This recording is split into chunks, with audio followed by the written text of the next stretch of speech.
greetings from London. My name is Rosemary Parkhill.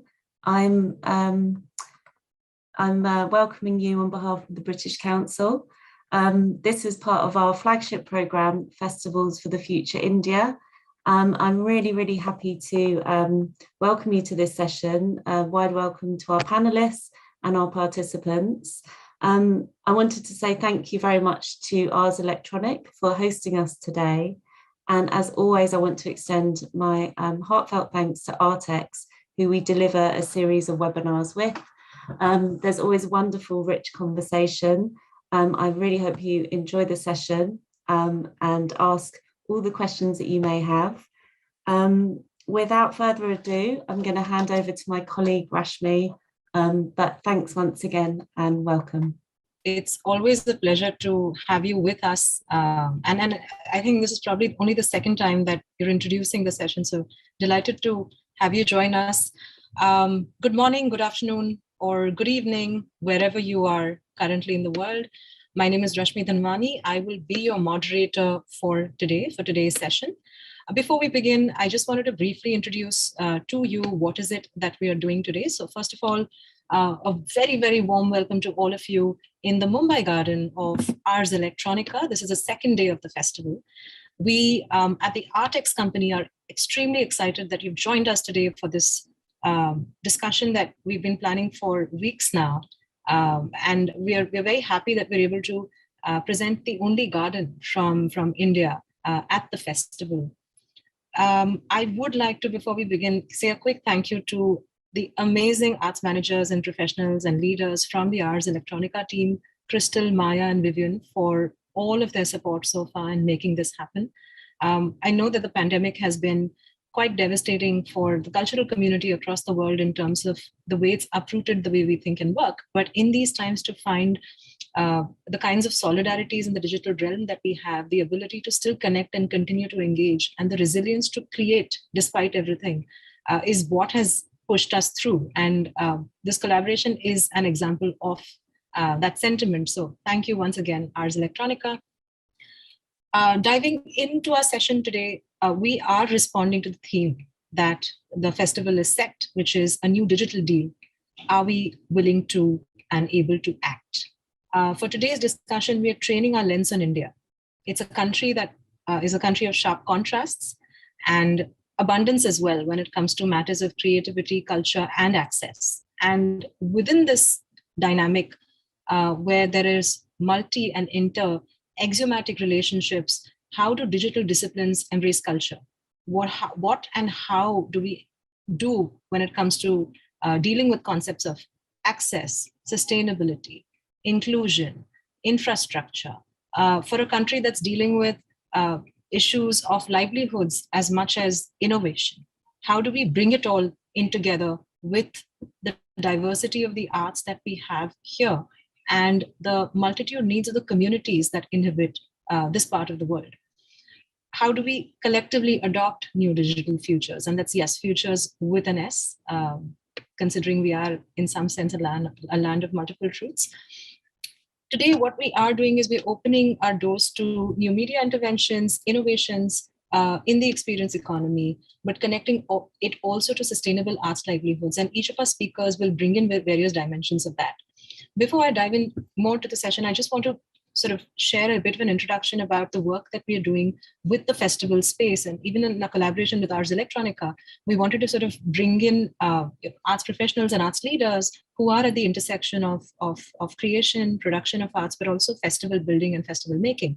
All of this is cloaked under our program called Festival Connections, which is it's a part of British Council's 3-year program on festivals of future based out of India. We've been working with the festival sector almost over the last 2 years, trying to bring the community together, create networking opportunities, learning opportunities, peer sharing, and accessing and dealing with various issues that we're navigating with. And of course, with the pandemic, all of our lenses and dimensions have changed and readapted to looking at what our needs are at the moment. In continuation of all of this work that we are doing, we're in the process of building a portal called Festivals from India, which will host information about 1,000+ festivals, arts and culture festivals in the country. I'm going to request my team to share a short presentation and video.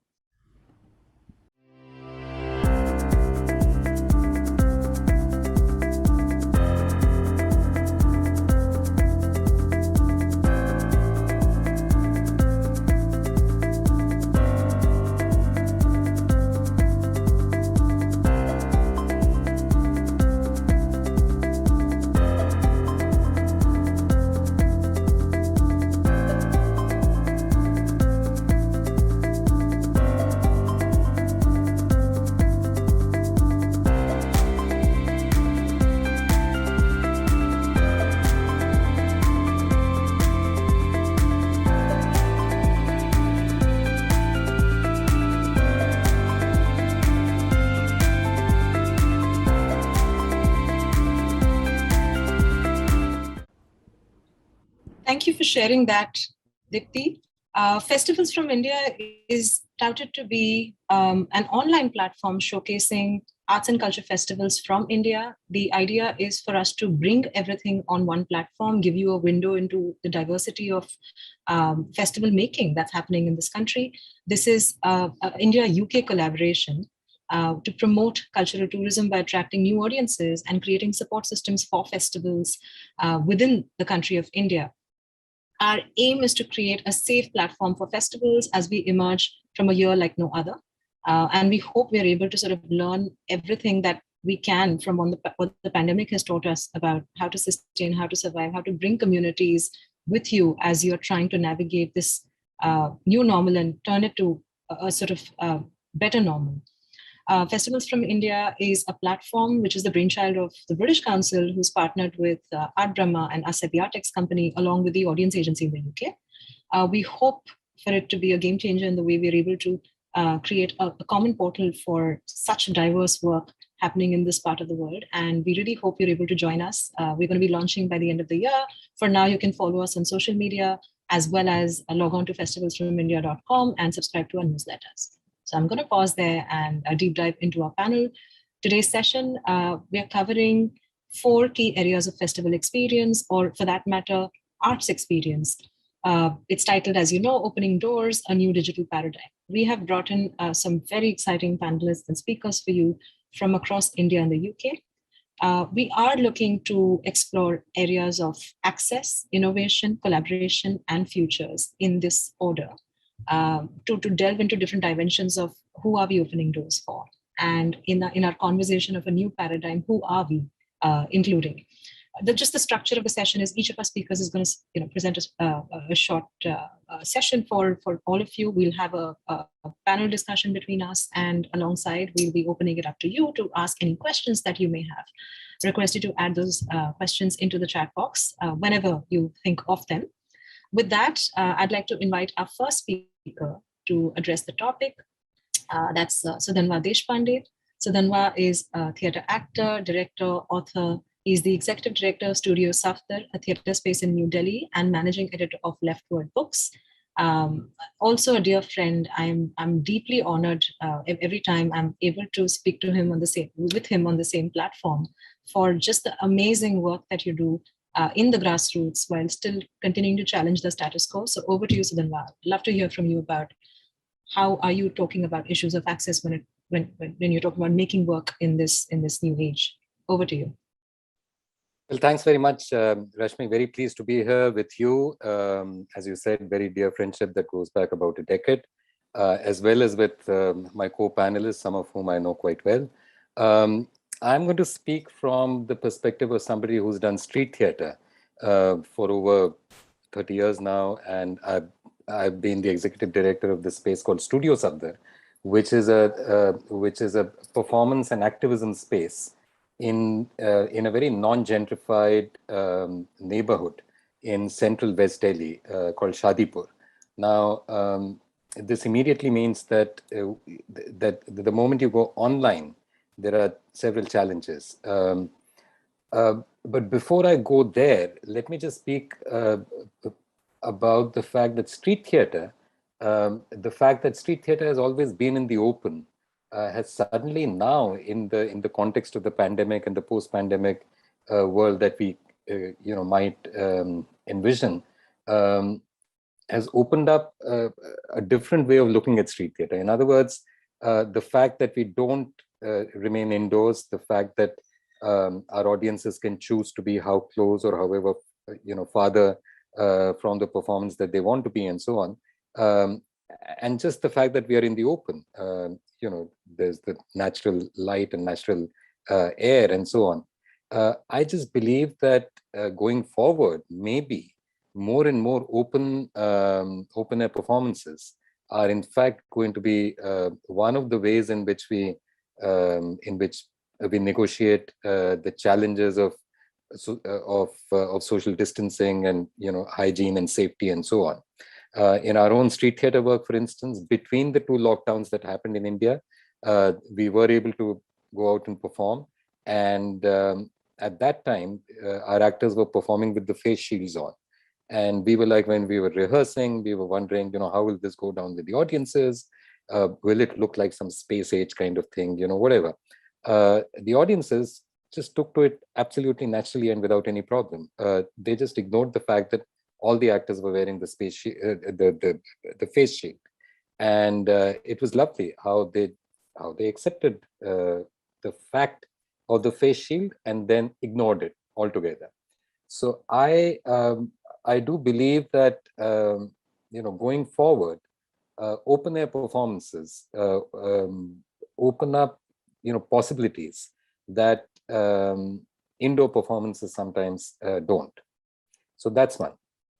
Secondly, when you're working in a non-gentrified area, there are already challenges of access.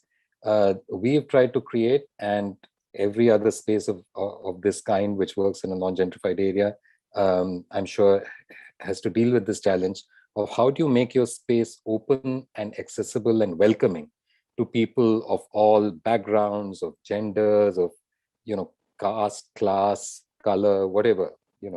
How do you make people feel like this space belongs to me? Now, that of course we were doing at Studio Safdar through various initiatives, which I won't go into. But the moment the lockdown hit, we started thinking about, what does this mean for Studio Safdar? Do we go online? Now, what does that mean? We work in a neighborhood where most of the young people have a difficulty in accessing the internet in any case. In other words, there's issue of what kind of device do you have at home, how many devices you have at home, who gets to use those devices for what reason, what's the speed of the internet, what are the costs involved. There are issues of patriarchy and so on and so forth. Now, in that whole context, how do you then create art experiences which people can access online? In any case, as all of us who've been, in the arts field, let's say, I'm absolutely sure that all of us have faced this situation, which is that there's an overload of what you can get on the internet now. And of course, it's fantastic that you have so much stuff that you can access, especially when the pandemic and the lockdown was on. But there was also a genuine fatigue that many people felt, and there was this frustration that one couldn't, access everything that one would have liked to access, and so on. So I think that these are some of the challenges that we will have to think about, problems that we will have to think about going forward. Just before the lockdown happened, just before the pandemic, in 2019 November, we had done a festival at Studio Safdar, which was a community curated theatre festival. Now, what did that mean? It meant that there were 5 curators who came together from the community. They are not arts people in any way. One of them runs a little shack that sells tea and cigarettes and so on. One person is a retired MTNL employee. One person is a school teacher. Another person, owns a little shop and so on. Now, all of these people came together to curate the performances that would go on in this festival. Now, the only way that can happen is if these 5 people sit together in a room and watch videos of performances that have been submitted for the festival. And then when the festival itself happens, then the community, in a sense, becomes both spectators of the festival, but also hosts. And there were some quite lovely ways in which that started to happen, especially the children started to sort of, every time they'd see somebody who was recognizably not from the neighborhood, they'd sort of, land up there saying, uncle, auntie, whatever, welcome to our, festival. And so now that whole spirit, this whole thing about the community coming together and doing something is at the heart of what we do. And that, I'm afraid, it just is not possible at the current moment, at least, given the problems that I spoke about earlier, about access, about costs involved, about devices, and so on and so forth. Given all of that, there's just no way that you can translate that onto an online space. It's just not going to happen. And so for us, it's been as exciting as it has been to have access to so much stuff online, but it's also been, once again, a reminder of how much inequality and how much lack of access there still is in a country such as India, with its poverty, with its all kinds of fault lines and so on. The last thing that I want to quickly talk about is the fact that at Studio Safdar, one of the things that we'd been thinking for a long time and we had started planning was to do a performance lighting course, which was supposed to have happened at Studio Safdar. It would have been a in-person training module and so on. And then, of course, the pandemic hit. And once the pandemic hit, we said, okay, what do we do? Do we just abandon this idea and so on? And we said, no, we are not going to abandon this idea. Let's try and translate this idea into an online training. And again, I won't go into the details of that, but overall, we've now run we've run this course 3 times. And overall, I must say that it's worked very well online, which is not something that you'd expect. You'd expect that a course in performance lighting, where you're dealing with equipment and so on and so forth, would not work online. And in fact, it does actually work online, and working online had advantages that working offline it did not have.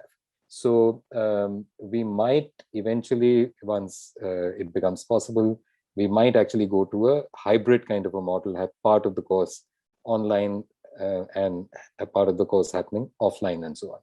So just to conclude with this thought that on the one side, in theory, the internet makes everything democratic, accessible.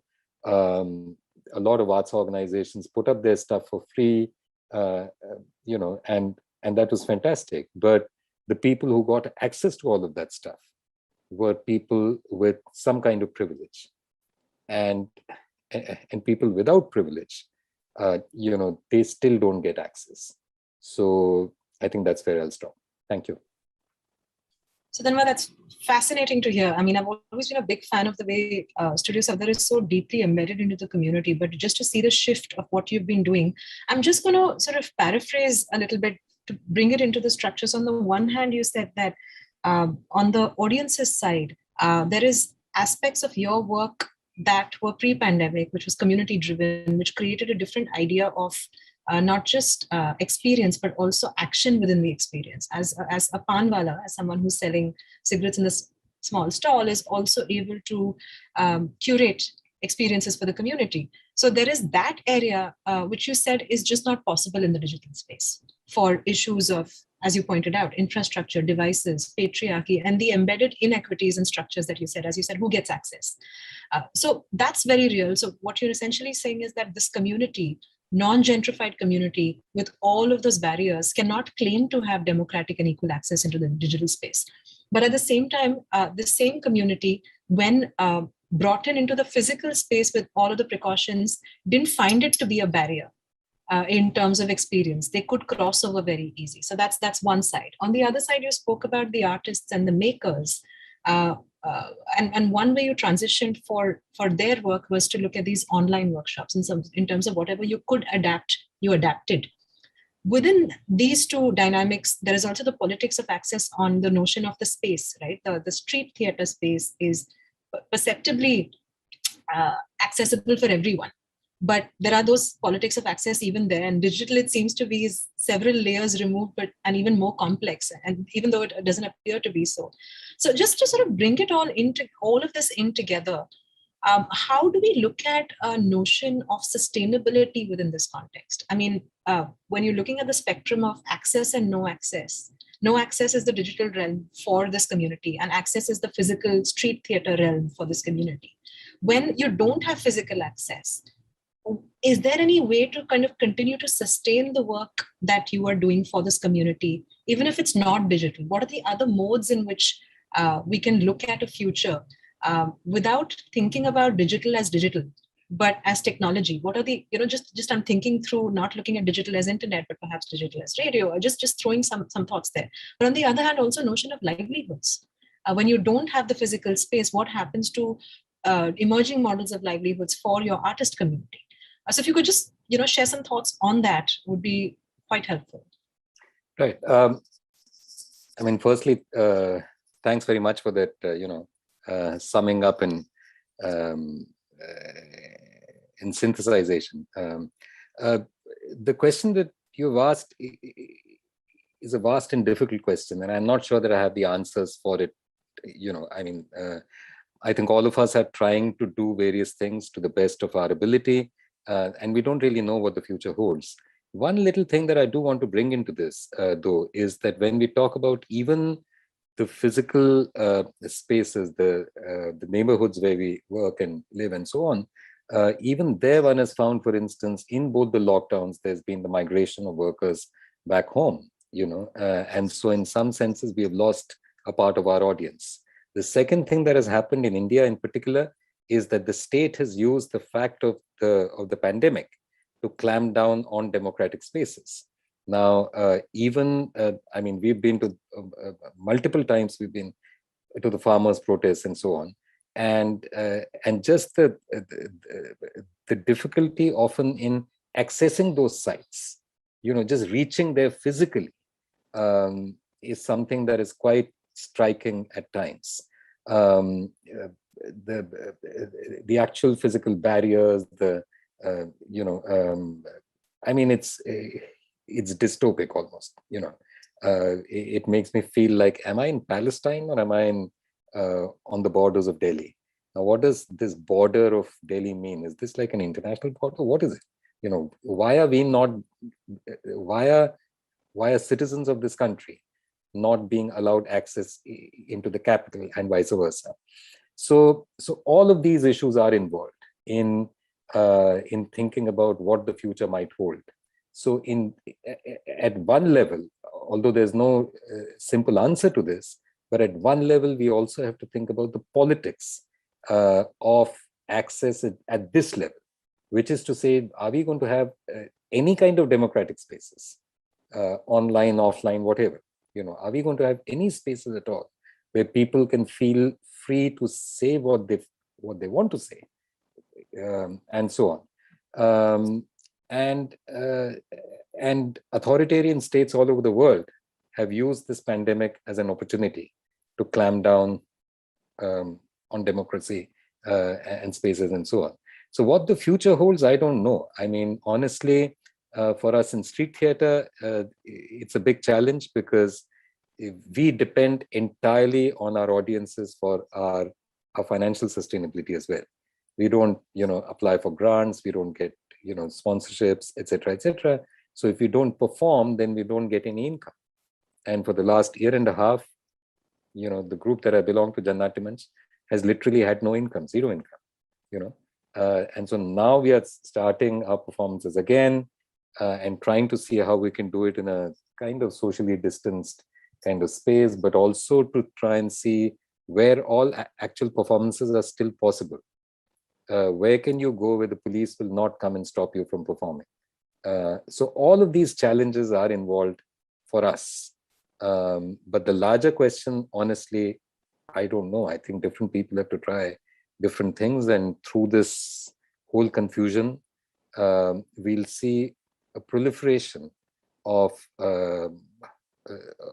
strategies, tactics, methods, and technologies. I hope that will help us sort of go forward. Thank you, Sudhanva. That's actually a very fair warning about what are these democratic spaces and how is it being clamped upon.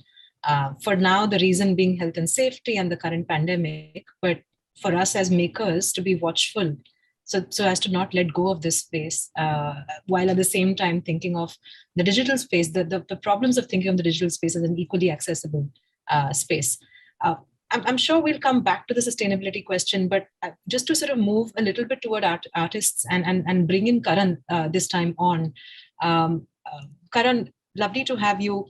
Karan, Talwar is the founder, filmmaker, and arts enabler at Harkat Studios, which is a lovely little space in Mumbai. It's been much like Sudhanva's space, Jananatya Manch. It's been deeply embedded into the community, but at the same time, it's deeply artist focused in some ways. And I've found it always remarkable in how Harkat has managed these boundaries between audiences, artists as audiences, and artists as makers. And I think an aspect of that is the work that you've recently been doing, which we'll talk to you about sooner. But Harkat, beyond my own mechanizations of what you do, or attempt at explaining what you do, it's a multidisciplinary art studio and an alternative performance space. And what we would love to hear from you about, which you'll be talking about as well, is how do you look at the platform that artists and makers use to create in the digital context? So that's something that we're hoping to get from you. Over to you, Karan. I'll pause here. I will try to make this as structured as possible, but there are no guarantees. So I will start with just by actually basically 2 lines about Harkat. It's a $1 million question. Everyone keeps asking us what we do, and even I still don't have an answer to that. I know that's not a very good business practice, but that's just how it is. Harkat essentially has been, in the context of what I'll be speaking about, there are 2 distinct hats that we wear. So we are, of course, a performance space, which is very artist driven, which is very artist focused. And we've hosted like a multitude of performances over the past 4 or 5 years. And we're very local, we're very physical. We've never archived anything. We've done musical concerts every month, and we've never thought of streaming them online, even though that was possible since many, many years. So we were coming from that space that we are physical and we have nothing to do or in competition with the online sphere as far as YouTube or anything else is concerned. The second hat that we wear is a video production hat that loops into actually a lot of the sustainability that Harkat is able to, that enables Harkat to do all the things that it's able to do. So we're a very small, agile team, and we are constantly juggling between a very commercial art space and a very commercial arts world / video production space, where we do work for Netflix, we do work for big Bollywood productions, and we'll produce all kinds of ads and videos and all of that. And then we also do a lot of work in the arts and accessibility and sustainability. And then we also have like a celluloid film lab and all of that. So when we were faced with the P word in our lives, we sort of just took a step back and we were like, what is it, like, what should we do now? Since like literally half of it just collapsed overnight. And we looked at Zoom. There were so many, actually, a lot of interesting things that were happening in the online space. People were mounting performances. There was one sphere of people who were mounting performances on WhatsApp. People were doing things on multiple screens. People were doing SMS things. Everyone was trying to just find their medium in some way. And of course, there was also a bunch of people who were just taking their single camera theater productions, which were just shot at some point for applying for theater festivals and then just stream them online. And of course, everyone was trying to struggle, but we, because of our sustainability, were able to take a step back and were able to have the privilege of being able to think about why and what the online space means and what does it mean to be on an online space. And we have now actually come to, and I know this understanding of what should have come actually much earlier, that what we're doing is not theater. It's short-changing theater to call it theater. It's not online theater. There's nothing called online theater. Theater is when two people meet and do theater. What we are doing essentially, I feel, which has gotten fast-tracked now, is using the internet as a medium to be able to do art making, performance making, and all kinds of making that you can, harnessing the power and the tools that the internet affords us, which is where actually the what we now call the Harkat virtual interactive stage, I'm sorry for the long name, happened. And we were lucky enough to get a tiny grant, our first ever grant. Actually, we never ever also, just like Safdar, never applied for any grants, any sponsorship, anything. And we got a tiny grant from the Goethe Institute, and we managed to pull together a combination of a hardware and a software interface where we are able to mount performances for the internet and make them interactive. Before actually I go into any slight more details on that, and also to come into more talking points, I'll share a tiny video that we have. It's just a 2-minute quick clip, which should hopefully give you an understanding. It's like a work in progress right now, so sorry for that. But I'm going to share it right now.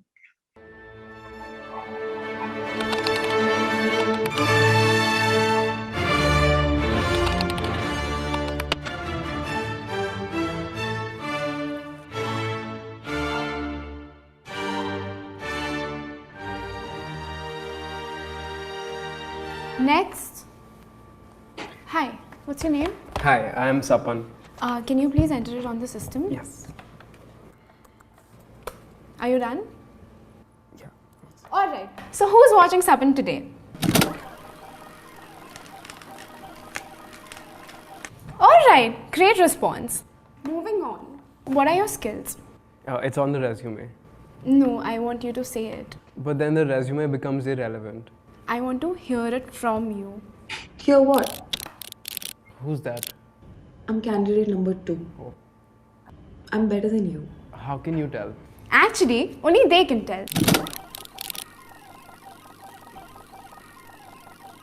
Great, you're hired. Is there a second round or am I hired? Don't be stupid. I'm not stupid. Actually, only they can tell.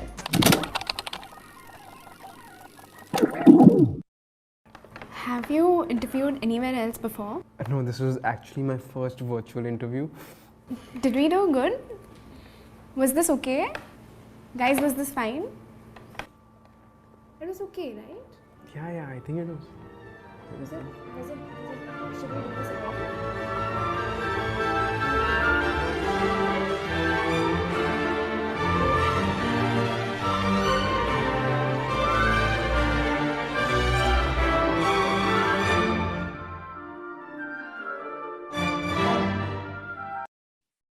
So that, I mean, we're going to try to keep working on this to make it more accessible, but let's keep it at that.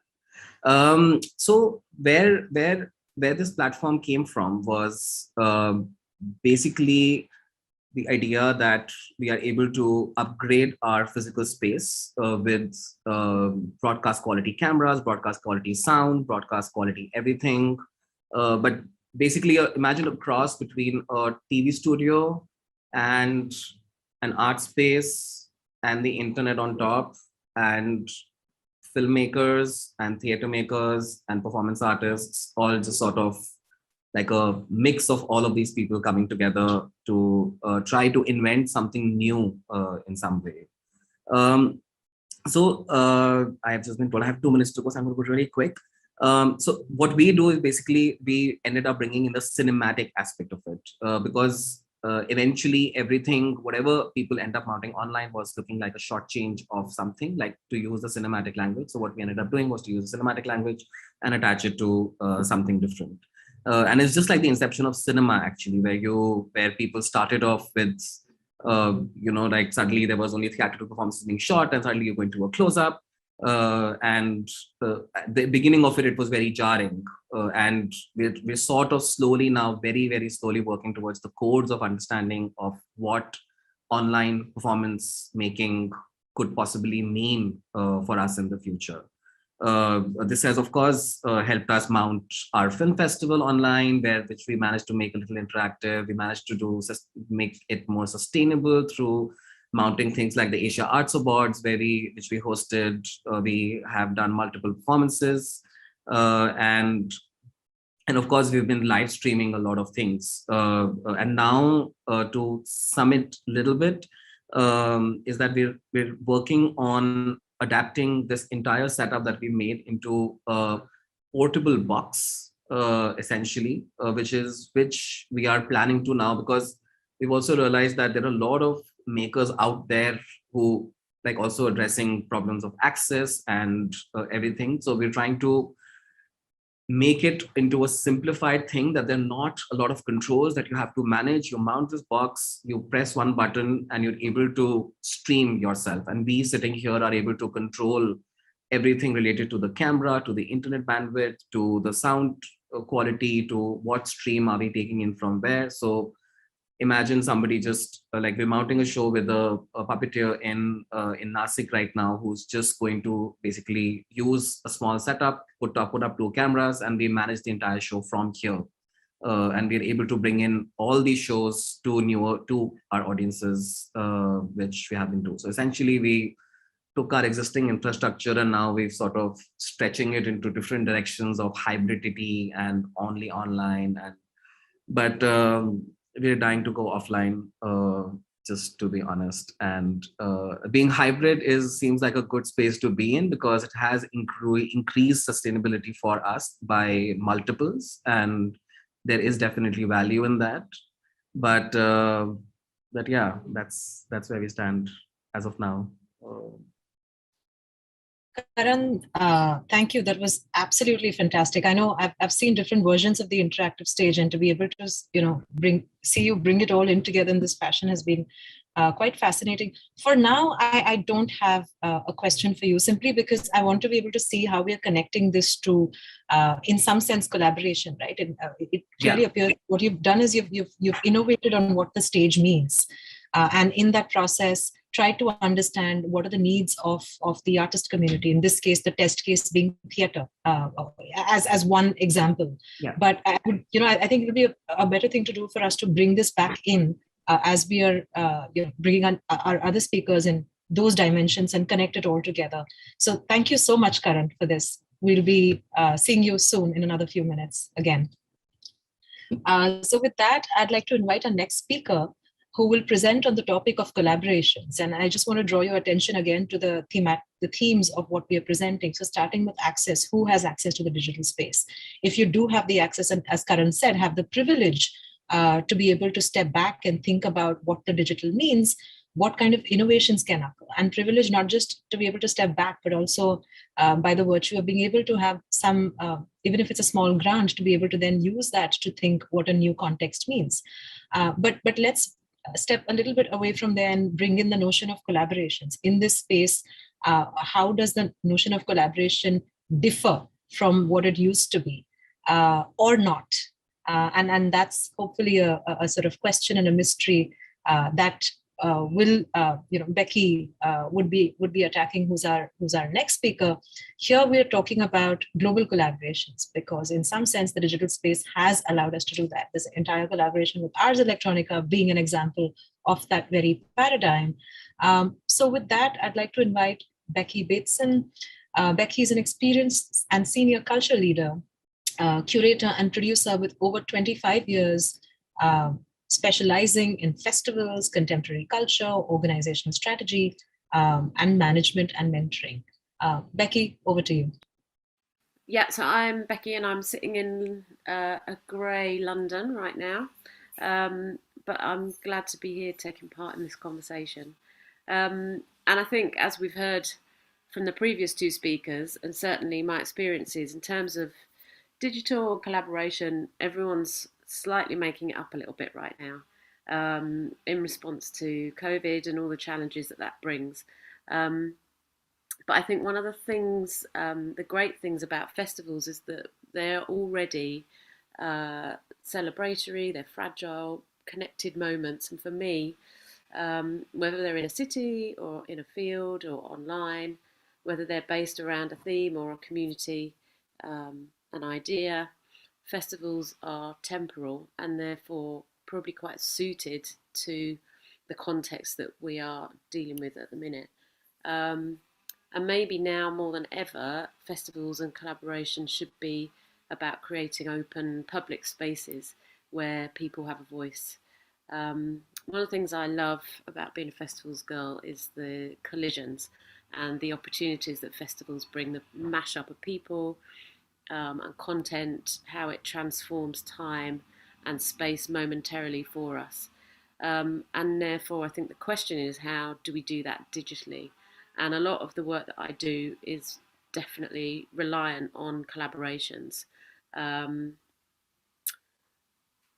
have run and continue to run various festivals, and like I've said, those that exist in fields, across cities, ones in stately homes, and also online, all of them with an international through line.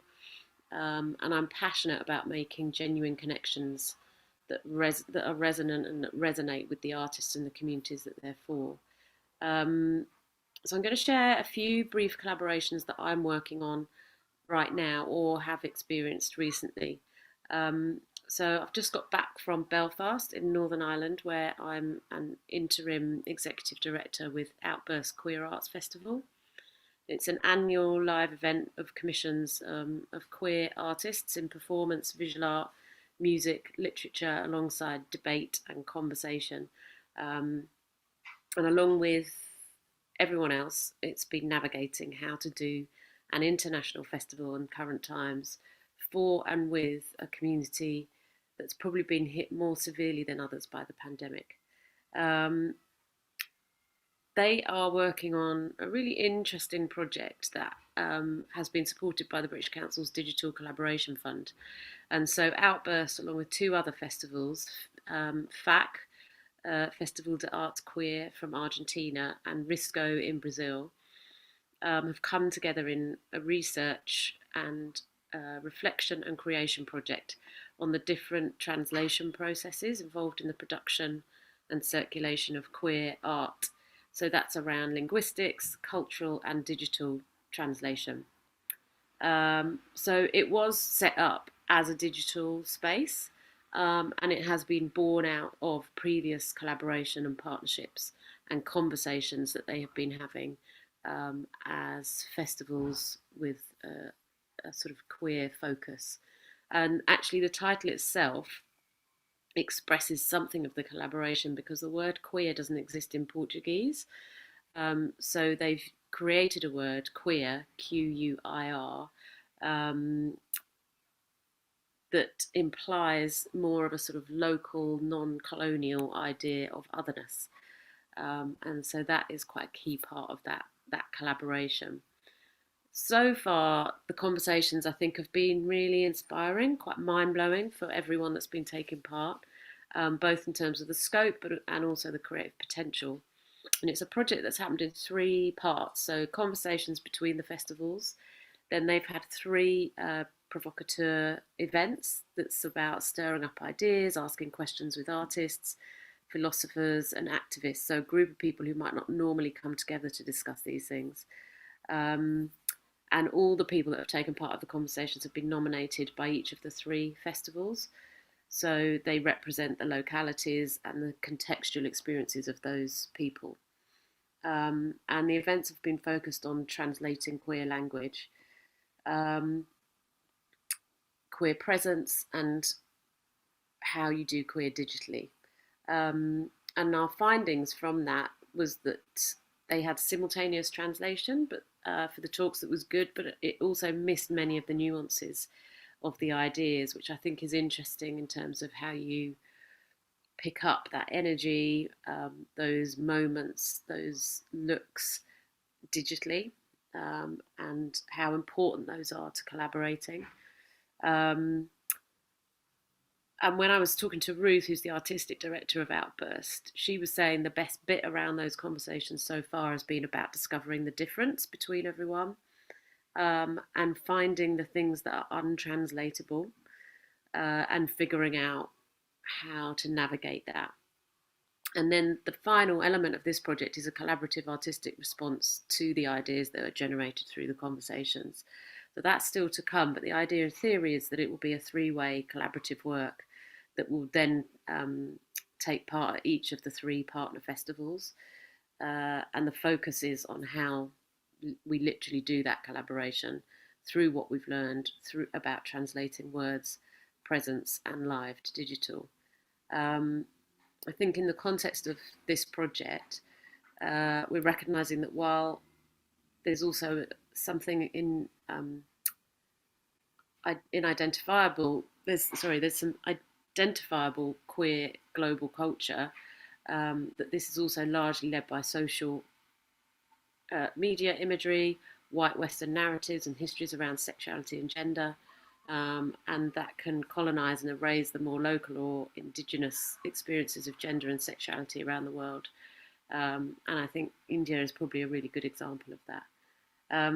So that's one project we've been working on, and it hasn't stopped the flow of the conversation, having to have it happen digitally, but there are definitely some nuances that are being missed because of it. Another thing I'm working on also with Outburst is a new piece of work. And I think this has been really interesting for us. It's a new commission, it's of scale, and it's created internationally. So it's a new piece of music by award-winning Northern Irish composer Conor Mitchell, who identifies as queer. It's with the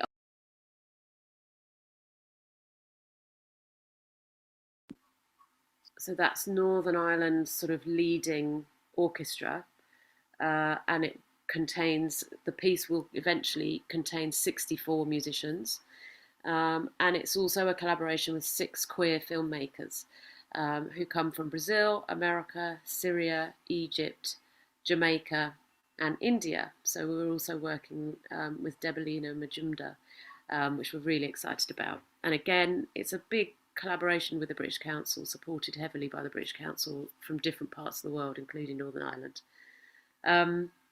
Those filmmakers are going to be creating visuals that will appear on the 4 walls of the building that the performance will take place in, which is called the Belfast Telegraph building, a massive empty warehouse that used to print the main newspaper in Belfast.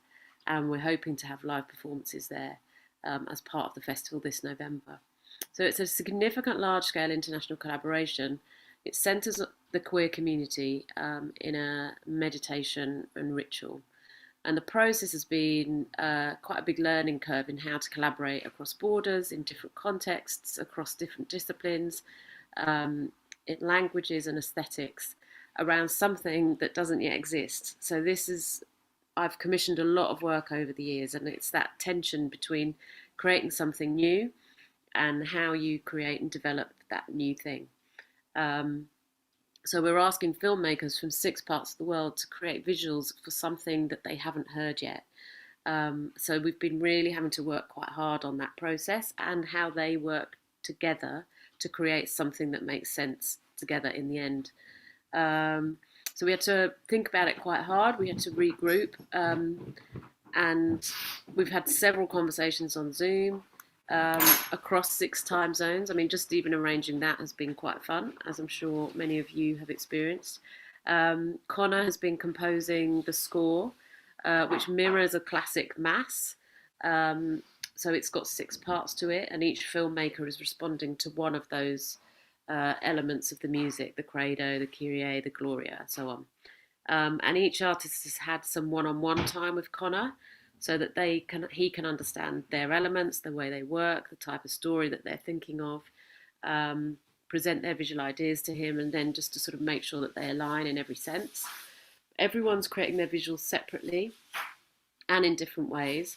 Connor has been sending them sort of tonal sketches of the music as he's writing it, and so that they get a sense of the rhythm and the feel of the piece before the full orchestration, because the full orchestration is a very time-consuming piece of work that's happening over a couple of months. So then they're all going to come back together as a collective to work with the team in Belfast, who are leading on the mapping of the visuals onto the giant walled surfaces of the building, so that the artists are happy with it.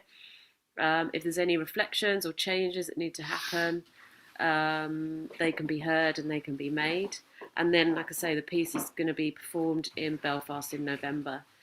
It's likely that the filmmakers themselves won't even be able to attend in person because of where they live now and all the travel restrictions.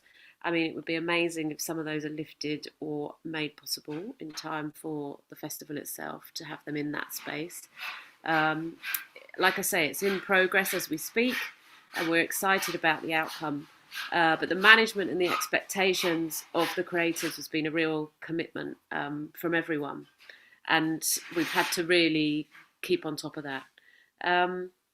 So that's another amazing big project that I've been part of.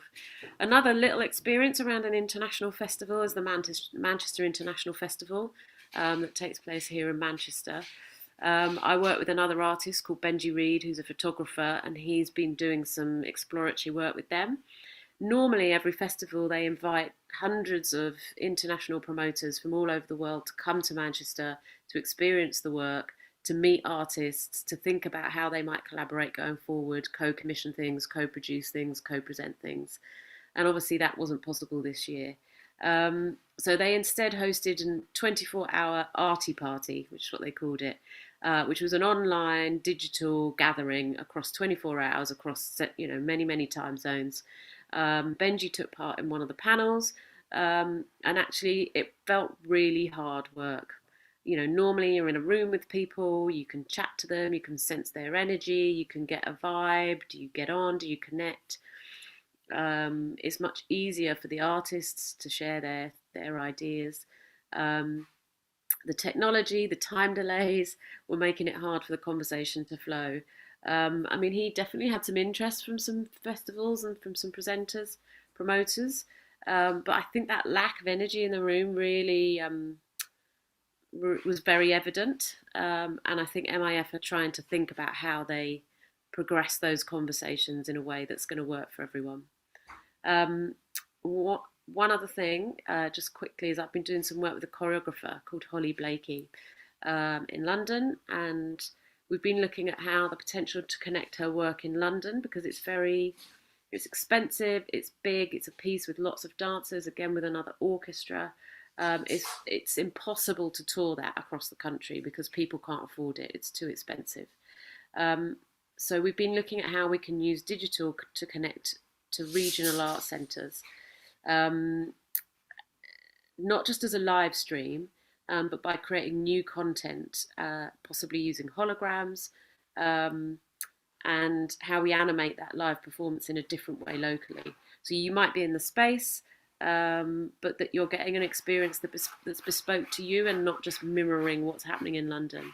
But it enables local communities who wouldn't necessarily be able to access and engage with a certain level of artist to do that.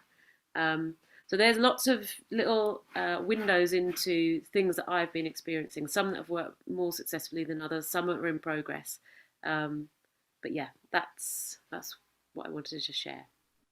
That's fantastic, Becky. If there is anything that you can share with us as links here, if the audience could take a look at them, that'll be great. But I think this sort of experience and case study led presentation of what collaborations, the different dimensions of collaborations in this space has been great. I'll just pick up a couple of points and also connect to what Karan has shared so far, is just the difference between the pros of digitally, or rather collaborating in the digital realm, and as Karan was also saying, creating in the digital realm, as opposed to the challenges of doing that. And I'm just bringing both of the points that you'd measured. I'll start with the negative first so we can get it out of the way.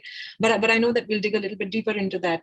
So both of you mentioned about how you're trying to adopt and innovate, but live still has its own privileges, which you're not able to see in the digital collaboration space. So the energy that you spoke about, the fact that there are tech and time delays which disturbs flow, which happens with literally every Zoom call. So you don't know when is the next person supposed to speak. There are no language cues, body language cues to rely upon. You also spoke about the fact that digital is hard work, which is true. So these are some of the aspects, and just bringing everybody in together on the same plane of thinking and operating is in itself a challenge.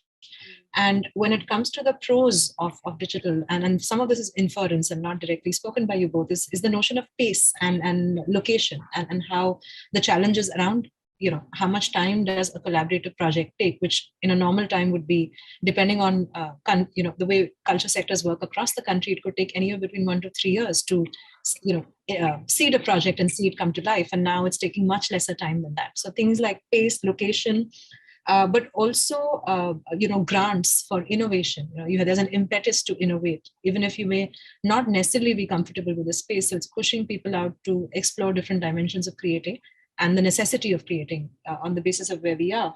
And then, what I found very interesting in what you spoke about is a very honest investigation of differences, whether it's the decolonization of language and translation and terminologies, or agreeing to disagree on where we stand and understanding where we stand. And I've also experienced this myself when we've done some work with the Festivals Academy, and we've seen the stark differences between African nations and the global north, for instance, when it comes to cost for data, and how those issues become predominant while assuming that a digital space is an equitable space. Again, harking back to what Sudhanva was talking about in terms of access.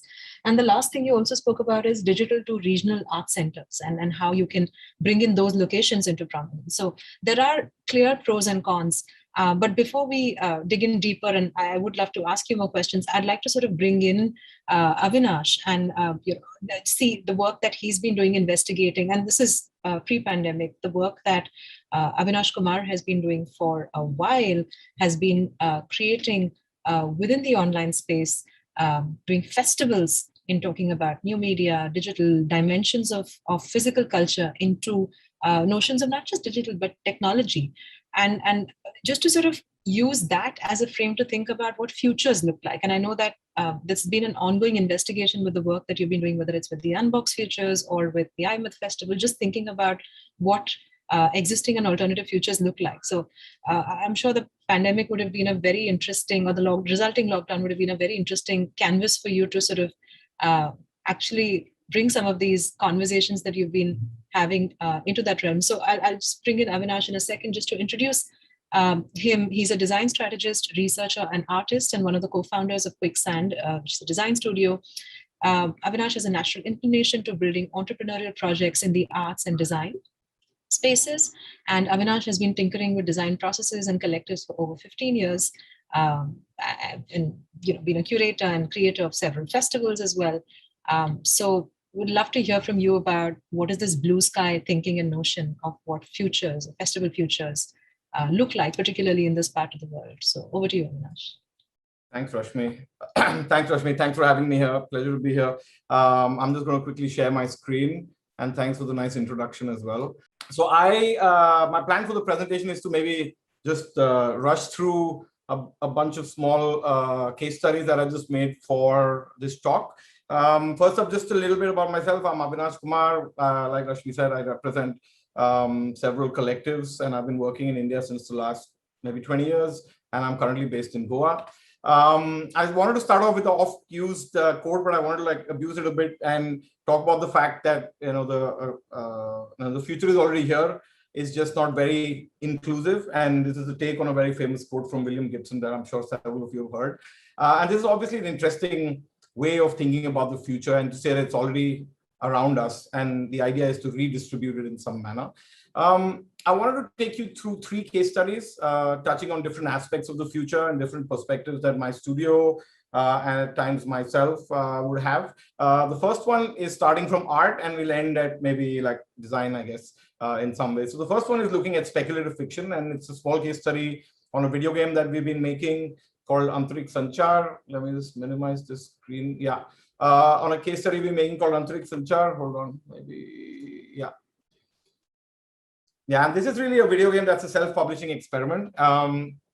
Without getting into too much detail, you can obviously check this out online. The narrative deals with this idea of space travel and looking at essentially decolonizing space travel through the eyes of a mother, a son, and a community who are to embark on a cosmic voyage to preserve some of the vanishing performative cultures of India. The protagonists are inspired by real people, as are most of the characters. And over the last maybe 8 years, we've put together a video game, and it's still ongoing. We're still yet to commercially release it. They've put together a dance opera, which you can see in the top and the middle. We've been working on a graphic novel. We've released a whole bunch of music and so on. But the thread that connects all of this together is a love for heritage, as well as a need to, I guess, independently express certain narratives, which I think for a long time have been predominantly located in certain parts of the world or told by certain types of people. What I wanted to also speak about briefly inside the larger project is specifically around how we're trying to bring diversity in our video game, and also looking at how games from India can indeed change the global landscape of video games. This is what we believe in.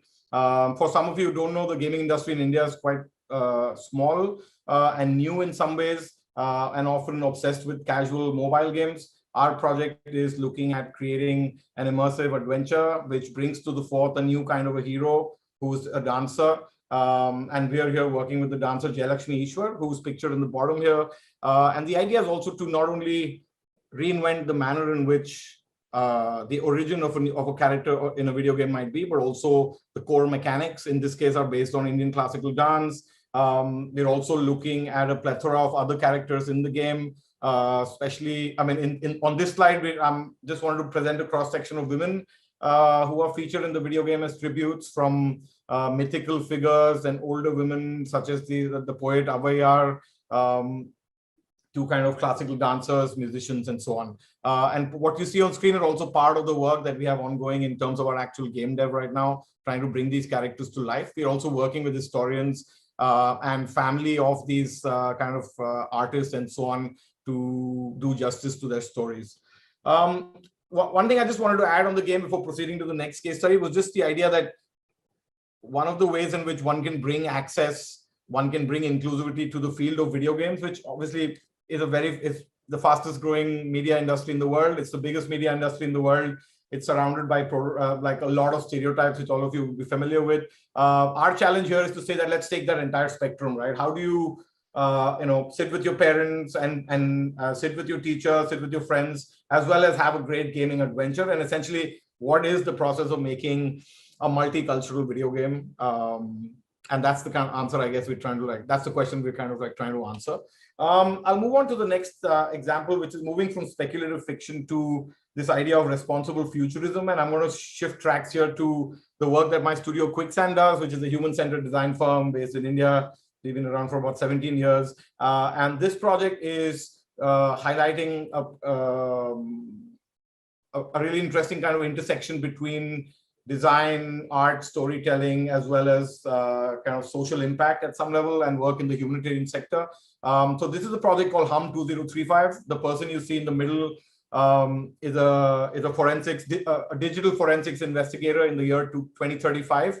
And through a mix of strange circumstances, she gets pulled into a crazy story where she discovers the kind of sinister truths about the big tech world that we're living in. So essentially, it's a story where we created with experts from around the world, specifically with experts in the humanitarian sector, and by speaking to certain communities affected by humanitarian crisis and so on, and also by reading a lot of doing a lot of secondary research and so on, we created a map of a future organization called Hum 2035.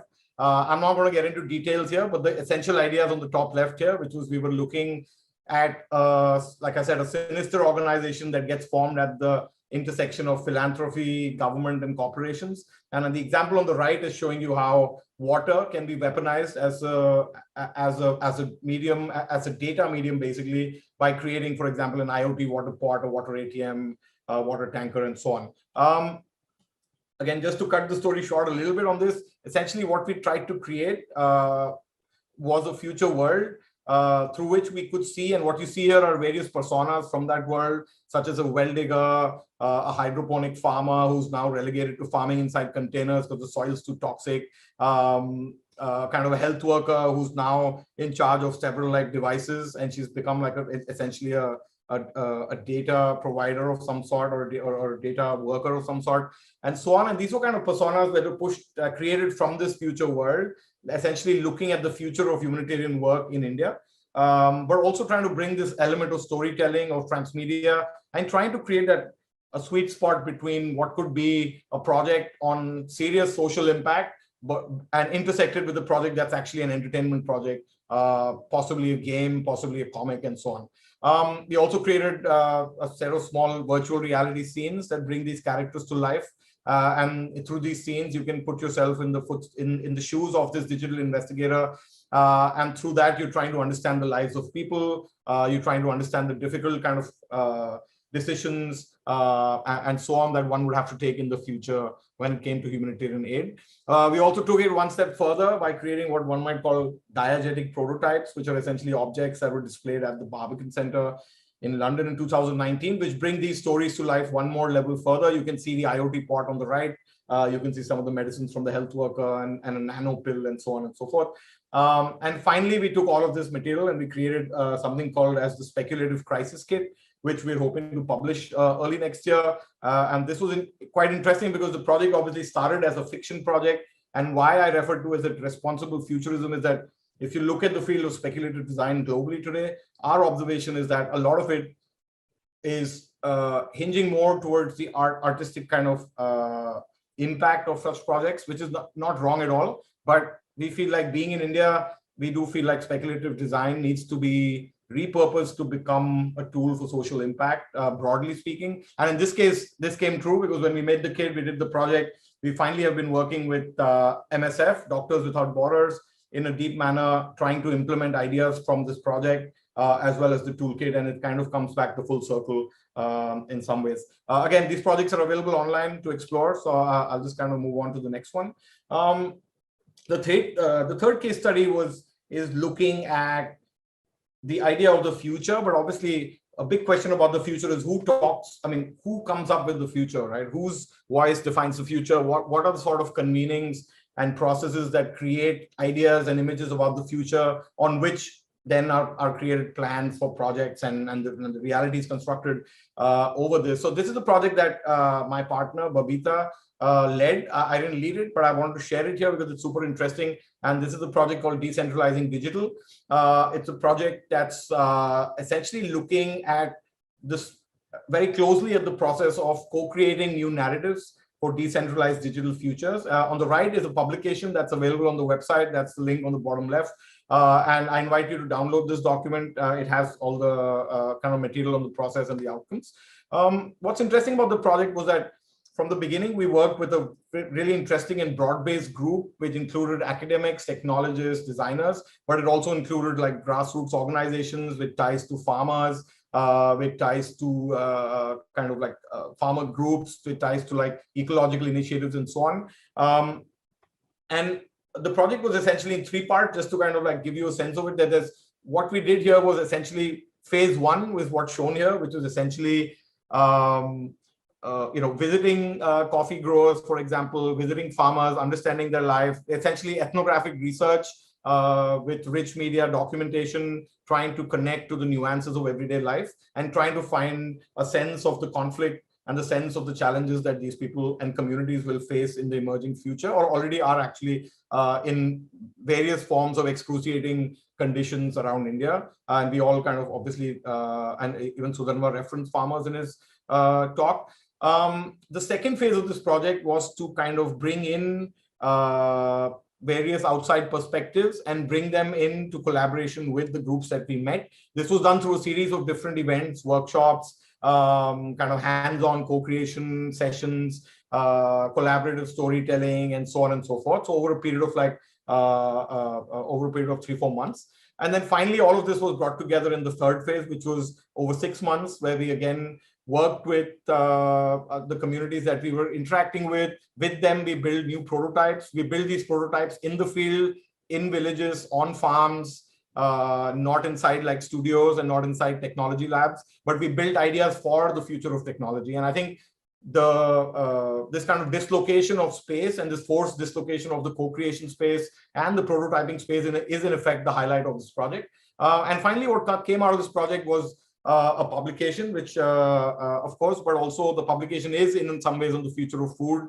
It tries to establish through a simple, easy to access storytelling method of comics. It tries to talk about this future. It tries to place these prototypes and ideas in these comics in the future.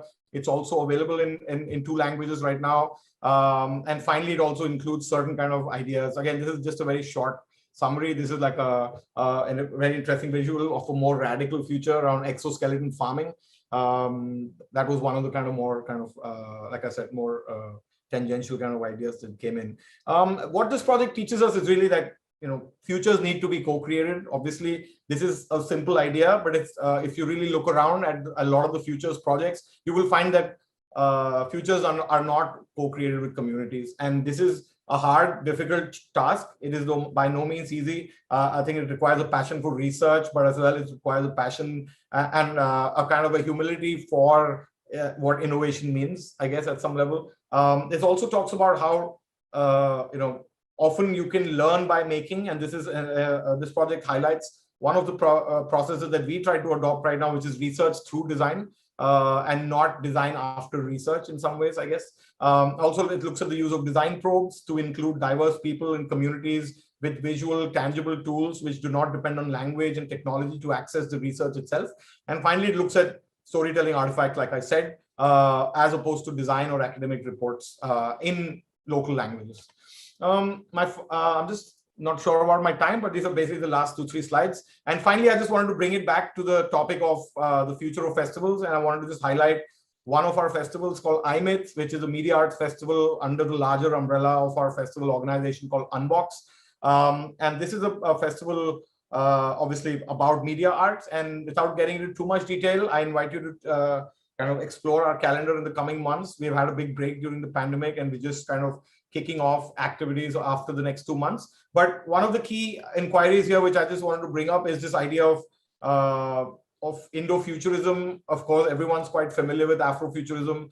But in the last few years, a lot of projects, ours, other people's projects, Asian, South Asian projects, and so on, indicate that there is obviously kind of a steady growth of perspectives which are looking at Indian futures, so to speak, or South Asian futures with a much larger lens.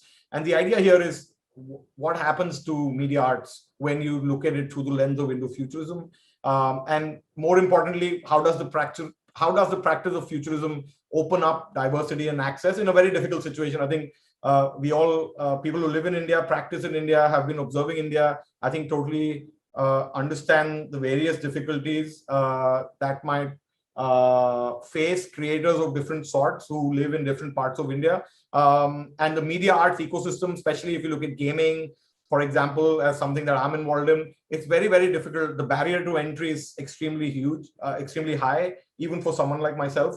So I guess the question we're trying to ask is, can thinking about the future provide certain ideas? And towards this effect, what we're doing is basically 3 things. We're creating and working currently on an ethnographic research and a strategic innovation report and learning resource that can help understand who are these missing voices who need to become meaningful voices in the media art sector in India. We're also creating and hoping to launch the first edition of a media arts digest focused on media arts futures in South Asia later this year or in maybe early January. And finally, we're working on the next edition of our festival, which is going to be a remote kind of a calendar for the next 6 months, but maybe February and then maybe November of next year, we're looking at a festival and a platform. So I'm going to pause there. I'm really sorry if I took more than I had and if I really rushed through everything, but happy to answer more questions. That was fantastic. If you can see the comments in the chat, I think people have just been taken by the various dimensions of futurism that you presented. I'm going to request all our speakers to come on video, and then I will proceed with a couple of. I don't have questions, but what I am going to do is share a couple of prompts with you in response to what you've shared, because everything that you've shared has been so rich. I don't know where to begin to investigate and draw questions out. So I'll leave the questioning to the audience here. A reminder, please add your questions in the chat box. We will pick it up and share it with the panel. But what I have for the panel right now are actually two trigger contexts, which I would love for you to respond on. And one of these was brought to my attention by a very dear colleague, Dr. Padmini Vemare, who's an academic and works a lot in the space of digital arts and access. And she had brought my attention to this writer by the name of Philip Auslander, who challenges the notion of traditional liveness and the binaries of live and digital, and thinking of the live as real and mediatized events as secondary and artificial reproductions of real. So Auslander argues that the category of the live only came in existence with the advancement of media technology that made it possible to be defined in binary opposition to the recorded. So I just wanted to sort of bring this as a trigger and talk about these binaries that we've been, we happen to fall into that because of the spaces that we're in, but what is live? And for that matter, what is digital? And what is technological? Is that a baggage that we are carrying while thinking about what do these futures look like for our work, our communities, our collaborators? So just throwing that open as a trigger, and if anybody would like to respond to that. What do you want?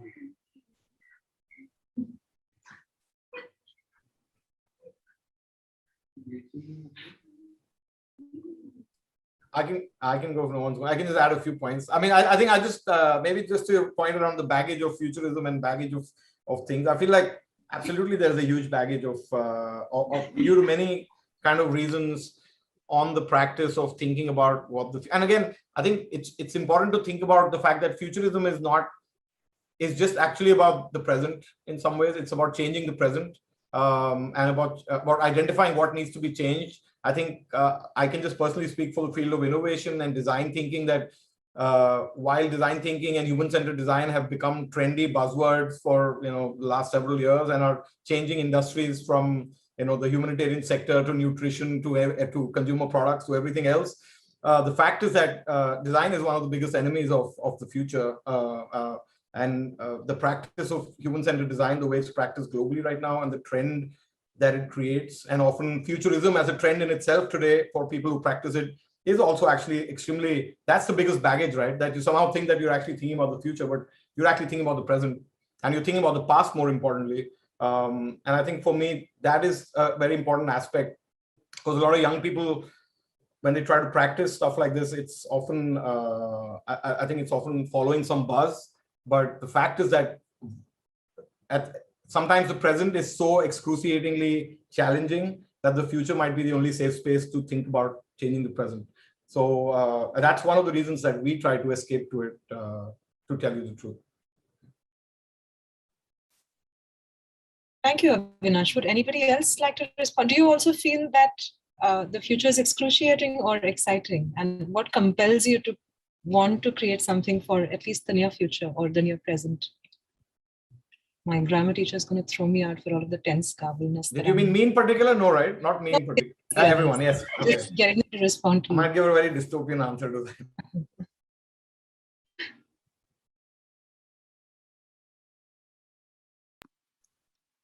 I think my experience is that sorry, please.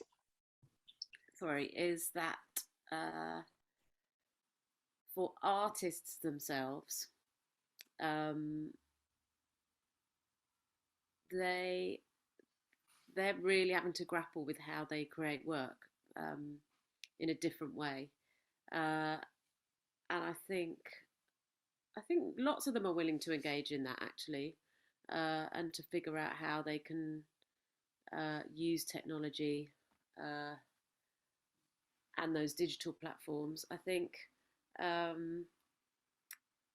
particularly with Outburst, you know, a lot of those people who are involved in their festival are sort of on the margins already. So I think there's also something around how do you hold people in certain communities? How do you hold their stories? That it's complex, yeah. But I'm watching artists having to sort of lean into the screen and lean into digital collaborations and sort of developing the work, and that is not their natural makeup, way of making work, personality, etc. So I think it's challenging, but I think people are recognizing that they have to change how they're working, or they're just becoming more of a hermit and going off totally into their own little world. So it's the adaptability or the adapting which is taking priority, and challenges are being dealt with as they come. Sudhanva? Yeah, I'd just like to sort of weigh in with what Becky said, which is that as artists, I think there's a way in which you spend your life trying to learn to do something, you know, and of course you never feel that you are good enough, right? You keep wanting to be better and better and better. And if I think of myself as a street theater artist, as a street theater actor, then I feel like I've spent my life trying to act on the streets. And, you know, there's a lot of sort of informal training that has gone into it. Now you're telling me that acting on the street is no longer an option, that I have to learn how to act on this screen, on the Zoom screen, you know, and it's not easy. It's not easy for everyone. There's also, as I said, just as there are issues of access for audiences, there are also issues of access for artists of various kinds. We have actors in our group who are now pushing 70, you know. For them, even just to do a WhatsApp call is a bit of a challenge, and you've got to recognize that. But I just also want to sort of, you know, put out there a thought that I've had from the other hat that I wear, which is that of a publisher, as a book publisher. And it just is striking to me that that the book, the physical form of the book, you know, the printed book, which is possibly the oldest mass media, you know, technology in a sense, right? That has outlived almost every other mass media technology, and there's something to be thought about here. In a similar way, I feel like, you know, I mean, all power to all those artists who are able to work online. We as Jannatimans, as a street theater group, we tried, and you know, some part of it was okay, some part of it was not so okay. We felt like we hadn't really cracked it, we were grappling, and so on and so forth. And maybe if we continue doing it, maybe we'll get better. But I also feel there's something to be said about you know, live performance in person. I mean, a Zoom performance is also live in the sense that it's happening at the same time, right? But there is something to be said for actors who stand in front of you and who act, and who you can, you know, see, you can touch, you can, you know, you can, and so on. So just as the book has survived all these years, and you know, the ebook has not replaced the physical book, just as a staircase has survived and has not been replaced by escalators and elevators and so on, you know, I think there's a way in which this kind of live performance in the same space and time with a live audience in front of you, that I think is also going to be extremely resilient and is going to survive. And I'm not a Luddite at all, all power to technology.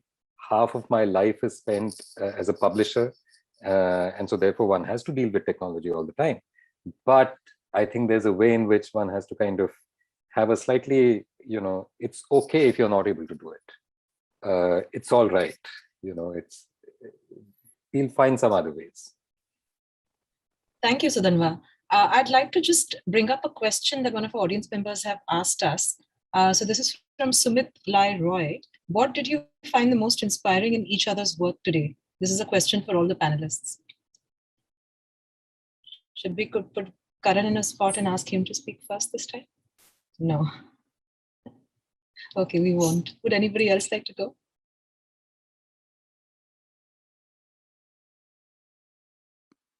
Can you just repeat the question? I'm really sorry. Yeah, that was, what did you find the most inspiring in each other's work today? You're all inspiring. I mean, you're all doing different amazing things. And, it's really exciting to constantly reference stuff that's happening internationally. And I talked a little bit about, colonialism earlier on. And, for me, coming from the UK, it's really, really important to hear what other people are doing from different perspectives, different experiences, in different ways. And, for me, that's what's really exciting about festivals. It's that sort of temporal mashup of things that will never happen anywhere else at any other time because of the people who are in the room at that moment, the energy that's in the room, the talent, the skill, all of those things coming together. And that's why that's what I love about festivals and platforms like this. So yeah, it's been great to meet you all and hear a little bit about what you're up to. Thank you, Becky. We mirror your sentiment. If anybody else would like to respond to that, Karan. I think what's definitely inspiring, at least for me, is that we're all game for experimenting, and we're not like stuck up and just being like, oh, this is the only way we know how to do it, and hence we keep doing it like that. And it's of course it's difficult. It's I think will only be able to say that we can start talking about the internet as a medium only when you're not running around to find network and just struggling, even in the most privileged spaces that you can think of, in the most hyper connected metro on the planet. You're still running around for network and bandwidth and random things like that. So, but I feel within that, just the amount of experimental thinking and resilience and things like that one has seen is just incredible. And of course we'll keep bouncing back and forth between online and no online and hybrid and not hybrid or whatever it is, and performing on a screen and not performing on a screen. But it's just I mean, I find that the most exciting, just to play around and just to play actually. Thank you, Karan. I know that we're running out of time, so I'm just going to wrap up and sort of synthesize what everybody's shared so far. I think what we've had is 4 amazing speakers speak about the work, about the artists that you've been working with, about what you've been putting out there. And I think personally what stood out for me, and I'll go in the order of what you'd shared from Sudhanva, this very clear dictum and direction that not everybody can be included in the digital realm, and that's a reality that we're dealing with, because the digital realm is not necessarily democratic. When you rob people of the physical space, is digital a good enough replacement? Not sure about that, as you've spoken about through your work and the affordances of the physical space in terms of correcting some of the political inequities, which you're not able to replicate in the digital space. At the same time, there is some innovation and adaptability that is possible. For instance, the lighting design workshop that you spoke about. On the other hand, just pulling out from what Karan's, and this is actually one of my most favorite areas, is the idea of thinking of the digital and the platform as a neutral space. and it's not. And in you creating that interactive space, you're challenging what a neutral platform space looks like and what it can afford or bring, give you the tools to do. So in a Zoom call, all I can do is have these boxes. But with the interactive stage, there's a lot more innovation that is lined up for a performative context, and that challenging the neutrality of the platform with your work and playing with what is possible in this space is what you brought forth in terms of innovation. Becky, what you shed light on very beautifully were three very diverse projects, and thinking about communities that are affected even in between the binaries of what we think are binaries in the digital, and through those collaborative projects also drew out the positives and negatives of working in the digital, or rather not negatives, challenges of working in the digital. And finally, Avinash, from what you shared, there was a clear indication of the futures is actually the present, thinking about the present and reflecting on the past. But the futures is an idea which is best served if it is in some sense collaborative and bottom up, as you're talking to communities on the ground, hearing from them about what kind of futures do we want, as opposed to having a top-down approach of speaking to experts and bringing those dimensions into creating what a possible future looks like. And also the dimensions of speculative fiction, responsible futures that you spoke about, bringing that all in together, I think are very, very strong triggers for us to include in our thinking about what we are making and what we are choosing to make and present, and who's finally showcasing and accessing that. So with that, thank you so much for a fantastic session. It's been a real honor to speak to you, to hear you present your ideas and work. It's been really fantastic for me. I can also see there's been a lot of great conversations on the chat. If you'd like to respond to that, please do. But I'd like to bring Rosemary Rosemary Parkfield from British Council to share a few thoughts as we close the session. Yeah, thank you. I really enjoyed listening to it. And I just wanted to echo what Becky says about how important it is for us to work internationally. I get to do it in my day job every day, but given the limitations of, how people are so isolated at the moment, and COVID has created that isolation for people everywhere, the ongoing dialogue and conversation feels more important than ever. And while we might be in limbo and not quite being able to find our way, it's even more important to share ideas, to inspire each other, to share our learnings. And so I just feel really glad that British Council can provide that for the festival sector, and continue that dialogue and hearing from each other and hearing about our successes and failures. I also, it was quite a small thing, but it really resonated with me in the first presentation, the idea of festivals, people being the participants, the audience and the hosts. And I think, while especially in the UK, festivals have become so large and so commercialized and their scale is huge, this idea of kind of really going back to the ethos of a community, that's how festivals started, and that's really the value that they bring. I think that really resonated, because I guess the digital space gives people maybe more opportunity to involve themselves, not just as an audience member or performer. But yeah, I just want to say thank you. Again, there's always a really rich conversation on these webinars, and I look forward to the next one. So thanks.